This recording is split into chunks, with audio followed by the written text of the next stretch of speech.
Welcome to the BigTen Roundtable on Sports Illustrated FanNation. Join us every week as we tour the Big Ten Conference and have conversations with FanNation publishers and national college reporters about the Big Ten Conference's hottest topics and college football. In this week's episode, Sports Illustrated publisher and Big Ten Roundtable host Tom Brew sits down with Wolverine Digest Brandon Brown and Purdue University football tight end Payne Durham to give us a special look at the Big Ten postseason championship game between the Wolverines and the Boilermakers at Lucas Oil Stadium in Indianapolis. This is your announcer, Chuck Crabb, and let's join the show. Here's your host, Tom Brew. Hello, everyone. Tom Brew, Sports Illustrated FanNation, and welcome back to another episode of the Big Ten Roundtable. It's been quite a season in the Big Ten, and week 13, the final week of the regular season, certainly did not disappoint. As always, the last game of the year, Ohio State and Michigan, oftentimes decide what goes on in the Big Ten. That wasn't any different. But it was 2 days of craziness here in week 13, and it all started on Friday. Iowa was at home against Nebraska, and all the Hawkeyes had to do was beat a Nebraska team that only won 3 games all year to advance to the Big Ten West title and the Big Ten championship game. And what did the Hawkeyes do? Well, they fell behind 24-0 early in the third quarter. They made a rally but lost 24-17, and that kicked the door wide open for a whole bunch of other teams. The one who got to benefit the most from that was Purdue, of course. They needed to beat Indiana to advance to the Big Ten West title game, and they did just that with a 30-16 win over the Hoosiers in that 3:30 slot. But there was some angst about that. I mean, Purdue was only was trailing 7-3 at halftime, did not play well. That's something that was not overly surprising because it's happened to Purdue a handful of times this year. But they had a great second half, and they won 30-16 to take it. Illinois had a chance there for a while. They beat Northwestern 41-3 in the noon window. And had Purdue lost, they would have gone to their first Big Ten West championship game as well. But Northwestern finishes the season 1-11. Won their opener against Nebraska and Ireland, and then never won another game. Minnesota beat Wisconsin 23-16 in Madison with a late fourth quarter comeback. Penn State beat Michigan State 35-16. And, of course, the big one on Saturday. Number 3 ranked Michigan in the Battle of Unbeatens took down Ohio State in Columbus 45-23. It was a great Saturday for football in the Big Ten, of course. And we're going to be able to break down all that with you today. We've got Brandon Brown joining us, our really good publisher at Wolverine Digest on our Sports Illustrated FanNation network. That does a terrific job covering Michigan football and basketball and such. And he's going to join us today. He was in Columbus for the big game and talk about how all that played out. And we'll take a peek ahead, too, at what might happen in the Big Ten championship game Saturday night in Indy when Michigan and Purdue get together. And we'll talk a little bit, too, about Ohio State and what might happen with them in the college football playoff selection now that their season is done at 11-1. We also have the joy today of having Purdue tight end Payne Durham join us. He's had a terrific year for the Boilermakers, and they've had an amazing couple of days to celebrate. Not only a big Old Oaken Bucket victory over Indiana, but to win their first ever Big Ten West title is a big deal. It's Payne's been at Purdue for 5 years, and when Jeff Brohm recruited him, he told him that he would play for championships, and that's exactly what they've been able to do this year. So really great interview coming up with Payne Durham as well, too. So it should be a lot of fun. And, of course, at the end, we'll break down the Big Ten championship game for you a little bit. So let's get right at it. We got so much to talk about today. So we'll be right back with Brandon Brown, the publisher at Wolverine Digest, right after a word from some of our sponsors. Welcome to the Newcomb family. My name is Jim Poole. I'm the president and CEO of Solid Life Sciences, the neuroscience company that makes Newcomb. And what is it? It's simply a technology that when you're feeling stressed or you're not sleeping well, whatever it is that life brings you, Newcomb is a tool that predictably, safely, and reliably is going to take good care of you. Find a comfortable place. Put the disc on, eye mask, choose your track. You're going to lie down. What's going to happen? Your mind's going to wander. But here's how you'll know Newcomb's working. You'll begin to feel your body separate from your mind. Your mind's going to wander, and your body's going to feel heavy, and your respiration's going to slow down. And you're going to go somewhere where your mind just wanders and your body heals. And then at some point, you just kind of come to. Simply take off the eye mask, stop the track, take the disc off, and off you go. Living a healthy lifestyle is everything to me. I couldn't do what I do without taking care of myself and giving my body what it needs to keep going. Yeah, after boxing for years and training Muay Thai and playing drums and training for tours, recovery became a big issue for me, and just figuring out how I could just keep going and not break down. I was using so many different CBD products and different lines of CBD that it became something I was really passionate about, and I wanted to create my own. The vision of Barker Wellness was trying to create products that I could actually use and would help with recovery and be super functional. Every product is 100% vegan-based and cruelty-free. We don't use artificial flavors or preservatives, and there's absolutely no THC. Barker Wellness is all about creating a routine of healthy habits that fit into my lifestyle and hopefully yours. Visit barkerwellness.com and use promo code TALON30 to get 30% off your first order.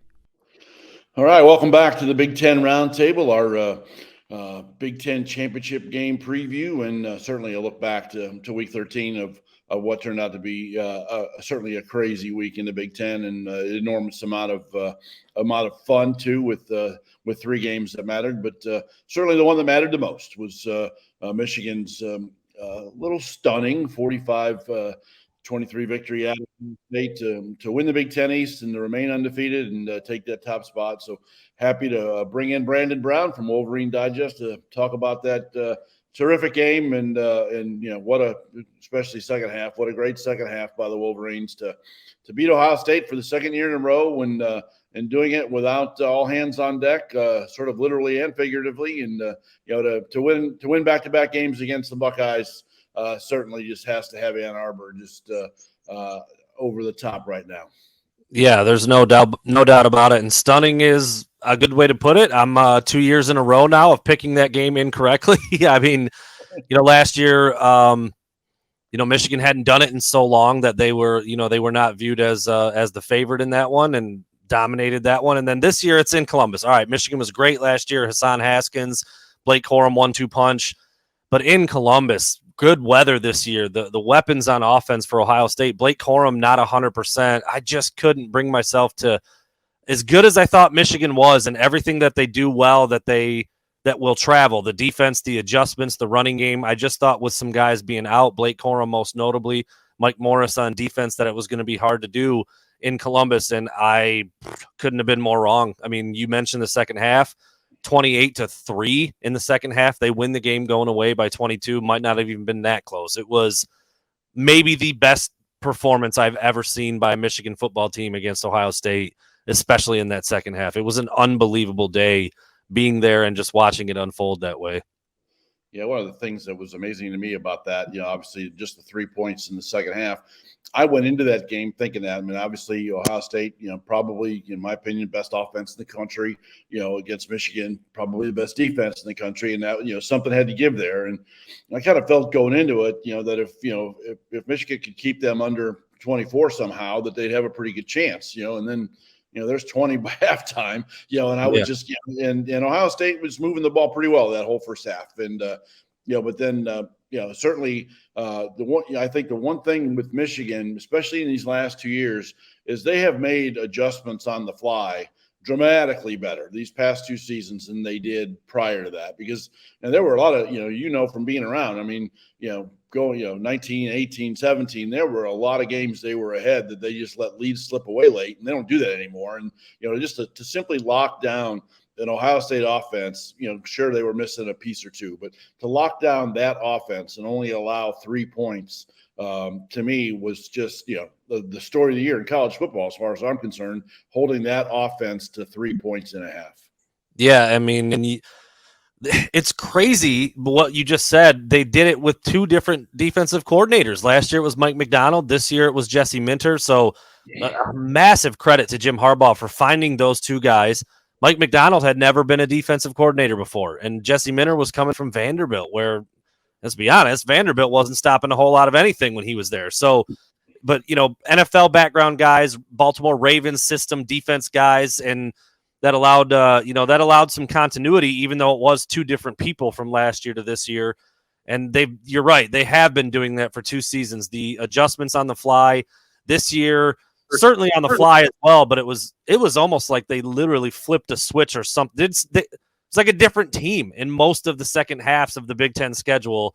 At one point they were winning like 100-3 or something. They hadn't given up a touchdown or points period in the fourth quarter for 4 or 5 games in a row. I mean, the defense was absolutely locked in during the Big Ten slate, and it continued against Ohio State, which I would agree has one of, if not the best offenses in the country. It was in their house. It was for all the marbles. They had every ounce of motivation you would possibly need, and Michigan just shut them down completely and utterly shut them down in the second half and ran away with that thing again on the running game, even though Blake Corum wasn't in there. It was as impressive as anything I've ever seen out of the Michigan Wolverines. Yep, and let's flip over to that side of the ball, because offensively, that was my concern going into.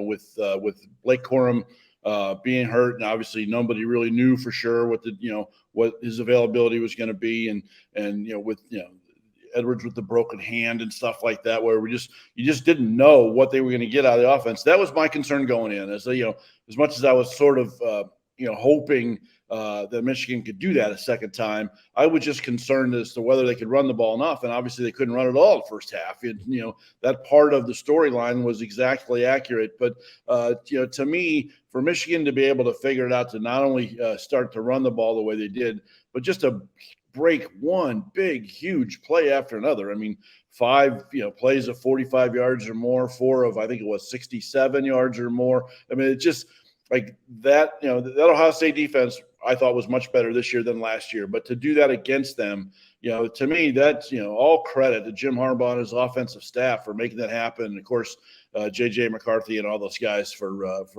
executing it. It was a virtuoso performance without question.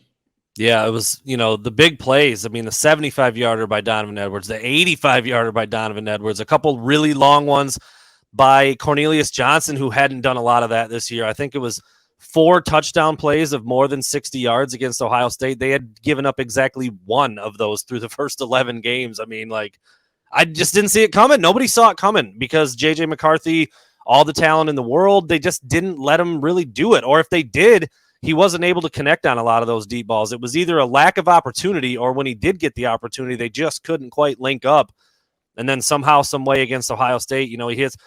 Now, granted, Cornelius Johnson was pretty much running free on both of the long touchdown catches. Well, not the first one. The first one was a quick out, and he broke a tackle and made it up the sidelines by himself. But the second one, he was wide open. Colston Loveland's 45-yard touchdown catch was pretty wide open. So JJ did what he needed to do and connected on some of those. And then obviously Donovan Edwards, with 75 and 85-yard touchdown runs is just, you just don't see it. You just don't see it on the road against a talented team like Ohio State. Not even, maybe their defense is got some holes, and maybe it's not as stout as Michigan's defense or some of the best defenses we've seen. But when you have that much speed and talent on the field, it's hard to break big plays like that against them. And Michigan was able to do it more than they've done it all year, which just nobody saw coming. But yeah, testament to all 4 coordinators. Michigan's got co-coordinators on both sides of the ball, which I've never loved, but obviously it worked out perfectly on Saturday, and it perfectly for 12 weeks. And so now they're gearing up for this Big Ten championship, and it's hard to challenge anything that Jim Harbaugh has done or put in motion over the last 2 seasons when you've got the results that they've had. It's just amazing because when you and I would be talking 2 years ago after another loss to Ohio State, and just how things just couldn't go on. It's almost comical now to be seeing the same things going on at Columbus. All of a sudden now Ryan Day can't coach, and CJ Stroud is overrated.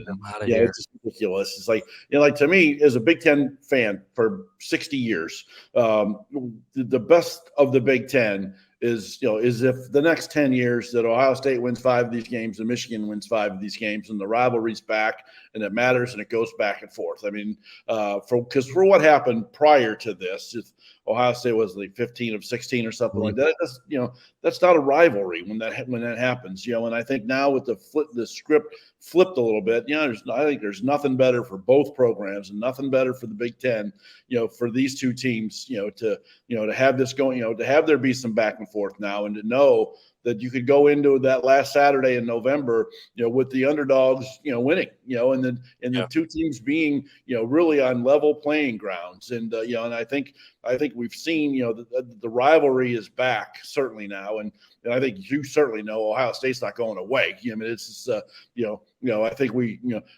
throughout the season, with you and I and with Brendan Gulick, who covers Ohio State for us and I mean, every conversation from week 1, week 3, week 5 was always leading to this game. And it didn't disappoint, and it's not going to be any different next year. It's going to be Michigan and Ohio State again. Yeah, that was my first time in the shoe, and I mean, it was incredible. It was incredible. I mean, I grew up. Well, I won't pull any punches. I grew up hating Ohio State. I did, and now that I cover the team, I cover Michigan. You play the objective card. You try to come at it unbiased, but there's still just that feeling of those two teams being good and playing for something that really truly matters, and being in that stadium and seeing it and feeling the energy. It was senior day. They announce all the seniors. You're seeing these videos come out from the pregame speeches from Ryan Day and Brian Hartline and Cameron Babb, and just all the stuff that goes into that game. AJ Hawk is down there, and you've got Desmond, of course, and Charles Woodson and Urban Meyer looking like they might break into a fist fight on live TV. I mean, it was incredible, and that's the way it should feel. That's the way it needs to feel. And yeah, I mean, Ohio State's not going anywhere. Ryan Day's 45-5. I mean, like, the dude knows what he's doing. He just got beat by a good Michigan team a couple times. I mean, it happens. That's the way this rivalry should look. Each team gets a chance to win here and there. And yeah, for a long time, I mean, what was it? Michigan hadn't won in Columbus since 2000. Like, half the team wasn't even born yet when the last time Michigan won there. So yeah, it just feels really good to have it back. Obviously, it's cool that Michigan's on the winning side of it right now. It's good for us. It's good for business. It's fun to cover. And it was an incredible game to watch. But it goes back to, like, it sounds bad you disparage the rest of the teams in the Big Ten, but it was the Big Two and the Little Eight for so long, and it was Michigan and Ohio State every single year for something that mattered. And then for a long time here recently, it wasn't, and it seems to be back. I mean, I feel like Michigan has, you said flip the script. I think they have in a big way. Like, I feel like Ohio State has now taken on that role. I know it's only been 2 games. It's not been 15 out of 16, but I can't imagine them feeling like they can win in Ann Arbor next year. I mean, they're going to be confident. They're a talented team, but Michigan's got it figured out right now, and it's pretty fun to watch, and it's been a blast to cover for the last 2 seasons. Absolutely. All right, we're running out of time, so 2 quick questions with 2 quick answers. Michigan is a 17-point favorite, it looks like, in the Big Ten championship game. Can Purdue stay with them in any way at all that you see when you break this down? I don't think so. I mean, if Ohio State couldn't get it going through the air and Michigan was able to adjust and do what they needed to do to slow everything they have down, I don't know why they wouldn't be able to do the same thing to Purdue. But it's scary because Purdue is always that team. I'm like, they always win a game they have no business winning.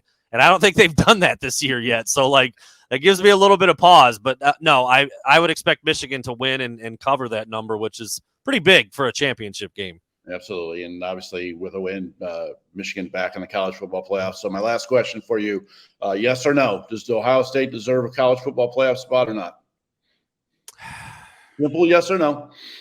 Simple yes. Or I would say yes. I mean, if the goal is to get the 4 best teams in the country, I think they're one of the 4 best. I know they got boat raced by 22 at home, but you've got the other teams around the country with a couple losses. They've only got 1, and it's to arguably the best team in the nation. It's a pretty good argument. Well, my quick yes or no is no. I think if TCU runs the table, goes undefeated, and wins the Big 12, which is a decent league, they deserve to be in. USC's playing really well. I think the fact that they beat Notre Dame kind of trumps Ohio State's win over Notre Dame a little bit. 1-loss team there. Their only loss at Utah. They get a chance to make amends and erase that this weekend. I think if TCU and USC win this week, then UCLA or Ohio State and Alabama are kind of stuck on the outside looking in. That's probably how it would play out. I think Ohio State could beat both of those teams. I can't help but come back to that thought. So, But I also think, Ohio State had a chance on their home field. Yeah, no doubt. And they didn't. So, all right, Brandon, I appreciate you joining us tonight. Appreciate all that. Enjoy I know you love spending time in Indianapolis, so enjoy the Big Ten championship game with Michigan and Purdue, and then certainly we'll talk more as we get set up come Sunday once we know more about college football playoffs and who's going where, and we appreciate it. And thanks for being a part of the Big Ten Roundtable all season long, and we'll look forward to talking to you down the road. Thanks, Tom. Appreciate it. All right. Well, we get back. We have a special guest with us tonight. We're going to look at the Purdue side of this Big Ten championship game. We're going to be very happy to have Purdue tight end Payne Durham join the show. He's had a tremendous year for the Boilermakers, and they're off to their very first Big Ten championship game, and a lot of excitement in West Lafayette for this team to get this done. And certainly a dramatic, sort of exciting 2 days for them all weekend long. And we'll be happy to break all that down with Payne. So right after a word from our sponsors, we'll be right back, and we'll talk to Payne Durham of the Purdue Boilermakers right after this. Welcome to the New Calm family. My name is Jim Poole. I'm the president and CEO of Solace Life Sciences, the neuroscience company that makes New Calm. And what is it? It's simply a technology that when you're feeling stressed or you're not sleeping well, whatever it is that life brings you, New Calm is a tool that predictably, safely, and reliably is going to take good care of you. Find a comfortable place. Put the disc on, eye mask, choose your track. You're going to lie down. What's going to happen? Your mind's going to wander. But here's how you'll know New Calm's working. You'll begin to feel your body separate from your mind. Your mind's going to wander, and your body's going to feel heavy, and your respiration's going to slow down. And you're going to go somewhere where your mind just wanders and your body heals. And then at some point, you just kind of come to. Simply take off the eye mask, stop the track, take the disc off, and off you go. This ad is being brought to you by Barker Wellness, a vegan wellness company. Started by Blink-182 member and drumming legend Travis Barker, Barker Wellness covers all your lifestyle needs, from tinctures and gummies that aid in sleep, recovery, and maintenance, to the pain relief balms, rollers, and creams. They also have recently launched their vegan skincare line as well. This is Terry Talon and Talon Time for Barker Wellness. Barker Wellness is one of our terrific sponsors that we're honored to have signing up for the program and to work with the people at Barker. We use many of their products. Their pain creams and ointments and rollers, especially the rollers, are fantastic. We highly recommend it for athletes, for those with arthritis, for those baby boomers that have these aches and pains. They also have hemp and non-hemp CBD products that help people sleep. And depending on what your needs are in those realms, Barker is the finest in the market. The management is extraordinary. They deliver what they sell, and I guarantee if you try Barker, you'll try no others. Visit barkerwellness.com and use promo code TALON30 to get 30% off your first order. All right, welcome back to the Big Ten Roundtable. This is Tom Brew, your publisher with Sports Illustrated FanNation, and happy to be wrapping up. It was a great Week 13 in the Big Ten, and talking more about the Big Ten championship game. And certainly, much as everything in the Big Ten East came down to that Michigan-Ohio State game, there was all sorts of drama that had to span 2 days in the Big Ten West, which is not surprising the way that division has played out all year long. And certainly it's Michigan-Purdue now in the Big Ten championship game. But it took a win by Purdue on Saturday, but also a little bit of luck, and Iowa had all the Iowa Hawkeyes had to do on Friday was beat Nebraska to qualify to win the Big Ten West and qualify for the championship game, and the Cornhuskers beat them up. So and then Purdue turned around and beat Indiana on Saturday to keep the old Oaken bucket, and now Purdue goes to the Big Ten championship game for the first time ever. So we're very, very happy to talk about all of that with Purdue tight end Payne Durham. Who's had a great year for the Boilermakers, 54 catches, 8 touchdowns, and Big Ten West champion. That's got to sound real good to you, Payne, doesn't it? It sounds awesome. I haven't taken this hat off since we got it. So I bet it's we obviously we've got more than just 3 hours of football to talk about with you, because I mean obviously you guys, your goal was to win the Big Ten West at the start of this season, and that entire division has just basically the storyline changes every week. And you guys Illinois was looking good for a while there, then you guys were, then Iowa was, or Minnesota and Wisconsin still had a chance. I mean, it was just nuts. And then the way this week played out, Thanksgiving week, Iowa and Nebraska are playing on Friday, and all the Hawkeyes had to do was win to go to the Big Ten West. So tell me what your Friday was like, and what with you and your teammates. I'm sure you guys were watching that game, and I don't know if you were all together or not, but Nebraska rolls up 24 quick points. It must have just been, just as a fan, rooting with a distinct outcome. You must have all been huge Nebraska Cornhusker fans that day. Definitely. I was the Husker of the day for sure. Obviously we knew going into it what the scenario was and what the stakes were. And we were actually in Bloomington already in our special teams meeting kind of during the fourth quarter of that when Iowa was making their comeback. And we all had it pulled up on our phones. We kind of paused the meeting to watch the end of the game there. And it was a bunch of Purdue players cheering for a bunch of Cornhuskers. So definitely an interesting dynamic in the hotel, but it worked out for us. So we thank the Huskers for that one. Yep, and certainly the joke for a lot of us, on that Friday when there, it's like, I mean, how often does a Purdue football team root for guys in red jerseys while in Bloomington, Indiana? That just doesn't happen very often. But certainly, they gave you that opportunity. But then, then you guys had to take advantage of it, though, too. It's Indiana's had struggled through a 7-game losing streak, but they beat Michigan State the week before. From having played at Purdue for so long, how important that old open bucket game is. And that's a two-way street. I mean, it matters a heck of a lot to them too. And, there have been games where you guys have kind of struggled a little bit offensively, certainly Iowa, most notably, where you guys just had a hard time getting rolling. But that first half, that Indiana-Purdue game, it seemed like they had you guys figured out defensively pretty well. I mean, I not only watched it live, but broke down, kind of watched it again in a replay. And especially in the first half, it didn't seem like Aiden had anybody open. It seemed like their coverage, especially on the outside, but even with you as well, Indiana's defense in that first half did not give you guys a whole lot of good looks.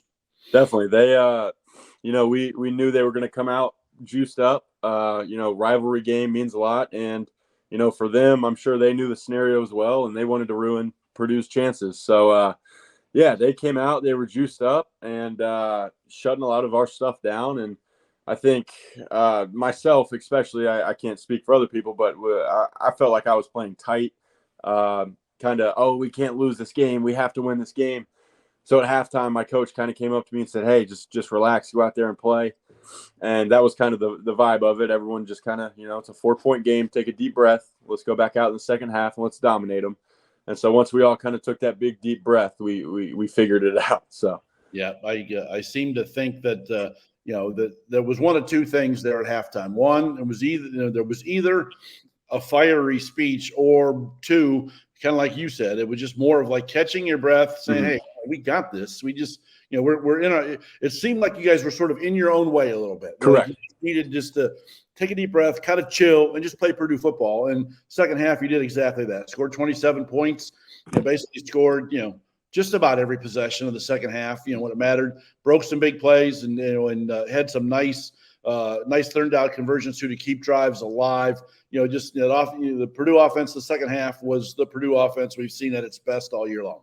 Definitely. 100%. That was just like you said, that big deep breath, and we kind of realized what they were trying to do to us at halftime defensively, and we knew that we liked our matchups better than what they could put on us. So once we got that and kind of recalibrated it, we were back to what we know we can play like.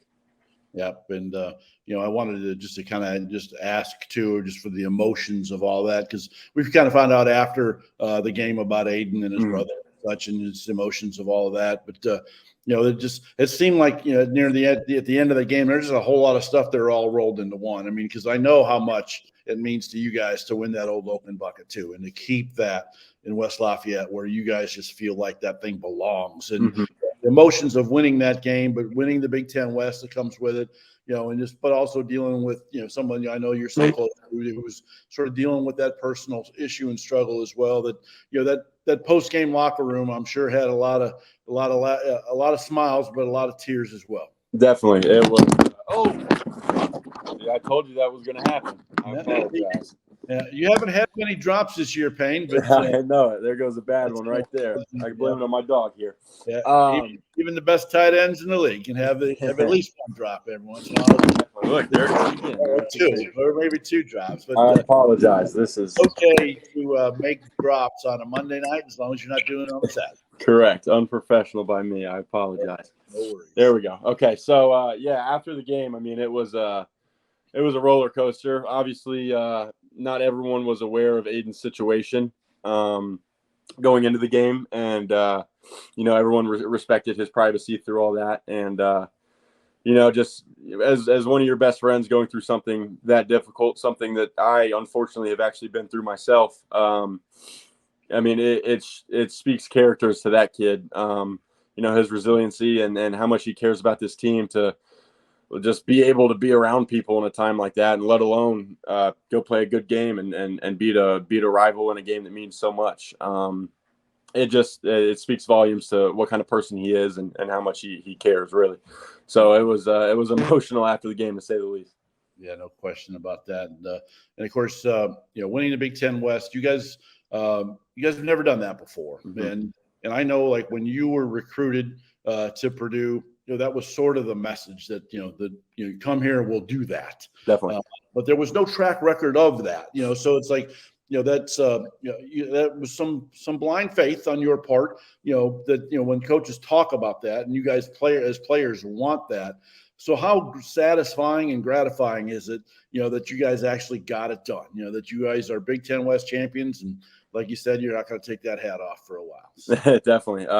Yeah, I mean, you hit that spot on. Right after the game, there's a clip of it when me and LJ dumped the Gatorade on Coach Brom. I gave him a big hug, and I don't know if you can see my lips moving, but I said, "You said this would happen," and it's really crazy because 5 years ago, I mean, he's sitting in my living room talking about, if you come to Purdue, I can promise you we'll win championships, we'll win games, and all this stuff. And I mean, he promised me other personal goals that have came true, and it's almost like he can see the future or something. But I mean, I came to Purdue wanting to help build this program and be a part of something special, and I couldn't be more thankful for my time here, because I feel like we've been a part of a lot of special moments.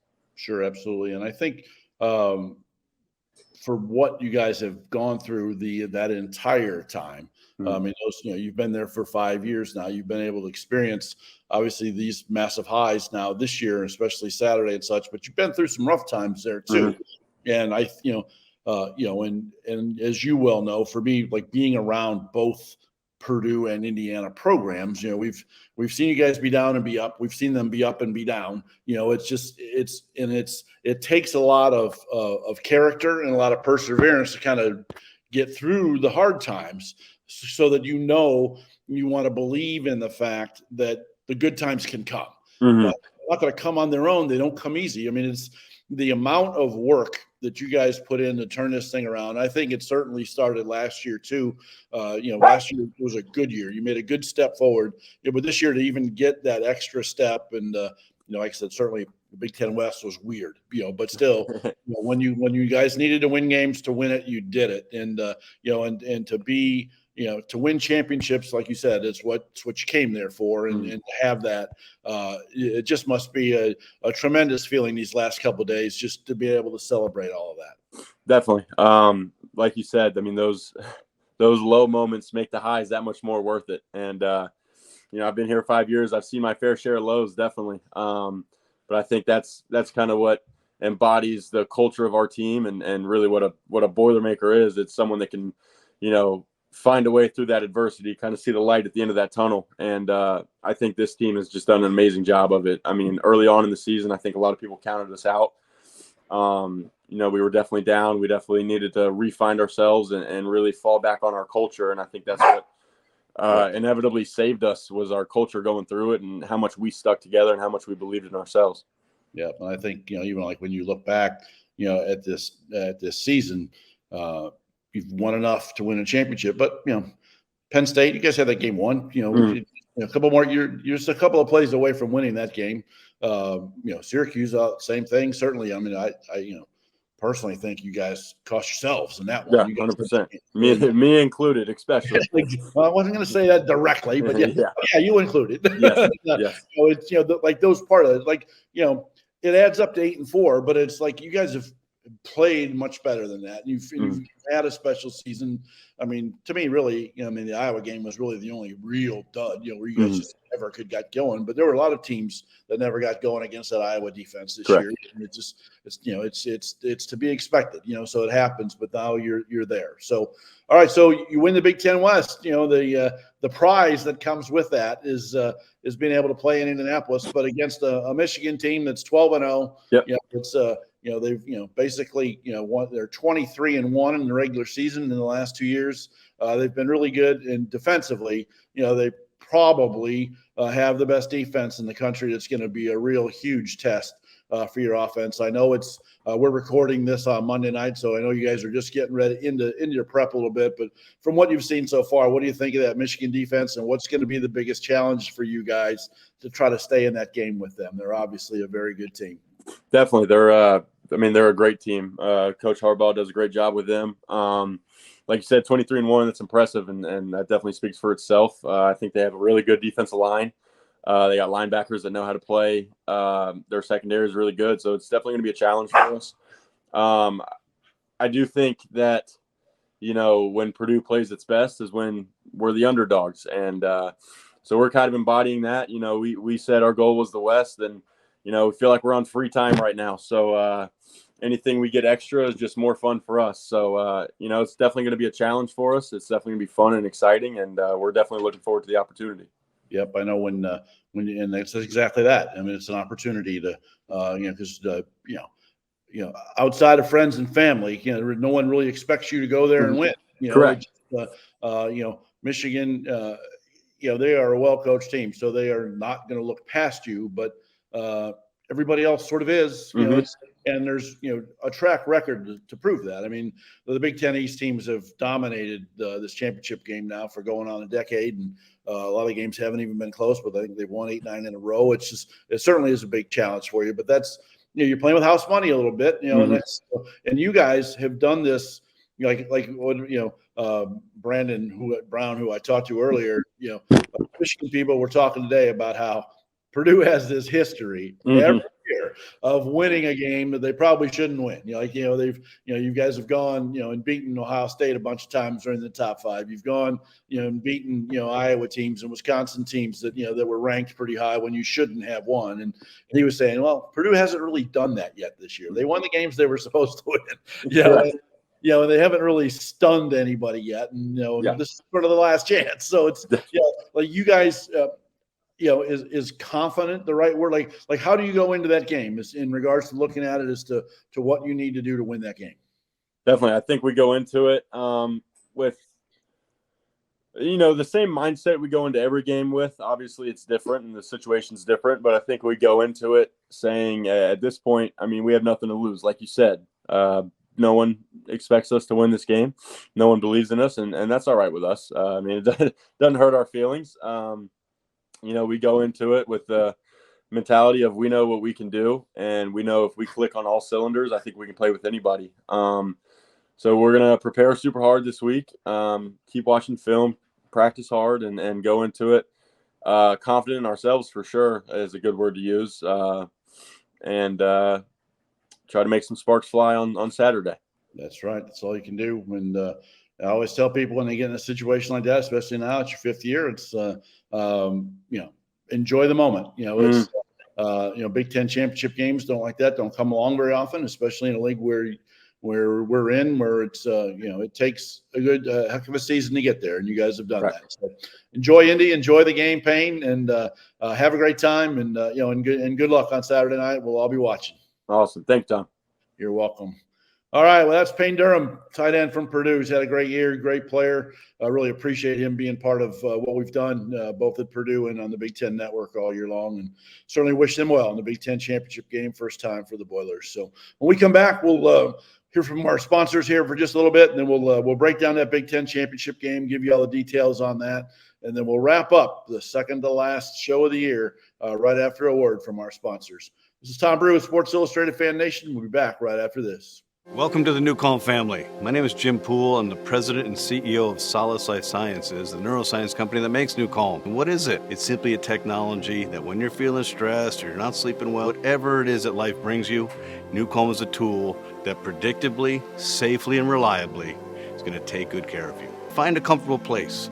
Put the disc on, eye mask, choose your track. You're going to lie down. What's going to happen? Your mind's going to wander. But here's how you'll know New Calm's working. You'll begin to feel your body separate from your mind. Your mind's going to wander, and your body's going to feel heavy, and your respiration's going to slow down. And you're going to go somewhere where your mind just wanders and your body heals. And then at some point, you just kind of come to. Simply take off the eye mask, stop the track, take the disc off, and off you go. Living a healthy lifestyle is everything to me. I couldn't do what I do without taking care of myself and giving my body what it needs to keep going.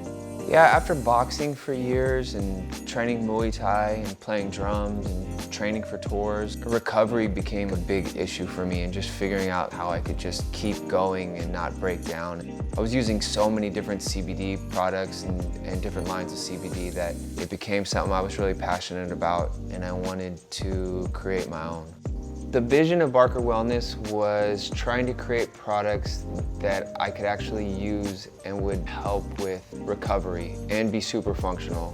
Every product is 100% vegan-based and cruelty-free. We don't use artificial flavors or preservatives, and there's absolutely no THC. Barker Wellness is all about creating a routine of healthy habits that fit into my lifestyle and hopefully yours. Visit barkerwellness.com and use promo code TALON30 to get 30% off your first order. All right, folks, welcome back. We'll wrap up our Week 13 edition of the BigTen Roundtable. We've got one game left on the Big Ten schedule before the college football playoff selections get made and all the bowl matchups get made. So it's Saturday night in Indianapolis, a great host of the Big Ten championship game every year. It's the Purdue Boilermakers taking on the Michigan Wolverines. Michigan 12-0, playing in the championship game for the second year in a row after knocking off Ohio State in that battle of unbeatens, and really played well. J.J. McCarthy was great at quarterback. Michigan defense only allowed 3 points against Ohio State, and that's going to be a real challenge for Purdue. Their offensive line has struggled a little bit at times, and Michigan does a great job of putting pressure on the quarterback. Purdue's 8-4 on the year. They lost 3 Big Ten games as well, and but they've really played well when they've had to, and certainly again that second half against Indiana to wrap up the old open bucket and advance to the championship game. They were playing at a high level and play with their backs to the wall. They enjoy being underdogs, and Michigan looks to be about a 17-point favorite in that game early here in the week. We'll see how it goes. But that game is at 8 o'clock Saturday night at Lucas Oil Stadium in Indianapolis. Be televised by Fox, and they'll be there, of course, all day for their pregame show as well. So it should be an enormous amount of fun. So that'll wrap it up for Week 13 here, and we'll look forward to the championship game on Saturday night, and I'm real curious to see on Sunday what happens. I would think Michigan won't have any trouble with Purdue in the Big Ten championship game. I just don't think it's a great matchup for the Boilermakers. But if they win, are they the number 1 seed in the college football playoff? Are they the number 2 somewhere in there? And then Ohio State, what happens to them? As it looks right now that they are on the outside looking in at the moment, but with any upsets, they're there ready to pounce. And they certainly had a great year. Did not play well against Michigan. They know it, but they were 11-0 going in that game and dominated everybody all year long. So it'll be real interesting to see what happens there. And, of course, the bowl matchups that follow. So when we join you again next week, we will review the Big Ten championship game, and we'll have all those matchups for you as well. And we'll look ahead to the postseason and what will be our final football-only Big Ten Roundtable podcast of the year. We'll change hats and switch it over and start to give you the all-time best coverage of the Big Ten Conference in basketball as well. We're going to have a lot of fun with that as well. Our publishers from around the league will continue to join us, but this year we'll have several players joining us on a more regular basis too. So the Big Ten Roundtable is going to be an enormous amount of fun for everybody all year long. And for advertisers and sponsors out there, if you'd like to be a part of the Big Ten Roundtable podcast, we can always make that happen for you with some of the best marketing and advertising to go along with our product here on the Sports Illustrated FanNation Network. So certainly just feel free to reach out to me anytime you'd like. Tom Brew at hilltop30.com. is the email address. Tom Brew, like the name, TOMBREW, Hilltop, HILLTOP30.com is the email address. And we'll be happy to help you out and get you all we can, on what has been a very, very good series so far. During our 3 months of the Big Ten Roundtable Football podcast, we've had well over 100,000 page views, and we really pleased with all of that. And certainly in basketball, we think we'll be doing even more. So love to have you a part of it. The fans out there who watch every week, certainly appreciate you all very much too. And we'll look forward to seeing you next week. Enjoy the Big Ten Championship game. This is Tom Brew for Sports Illustrated FanNation signing off, and we'll see you next week. The Big Ten Roundtable is a production of Hilltop 30 Publishing Group. Many thanks to this week's guest, Wolverine Digest, Brandon Brown, and Purdue University football tight end, Payne Durham. For content information, please contact Tom Brew via email at tombrew@hilltop30.com. For advertising and sponsorship rates, contact Director of Marketing Becky Riggle at beckyriggle@hilltop30.com. Special thanks to Video Director Haley Jordan and Production Coordinator Stacy Fisher. Thanks for enjoying the show. This is your announcer, Chuck Crabb, and we'll see you next week on the Sports Illustrated FanNation Network.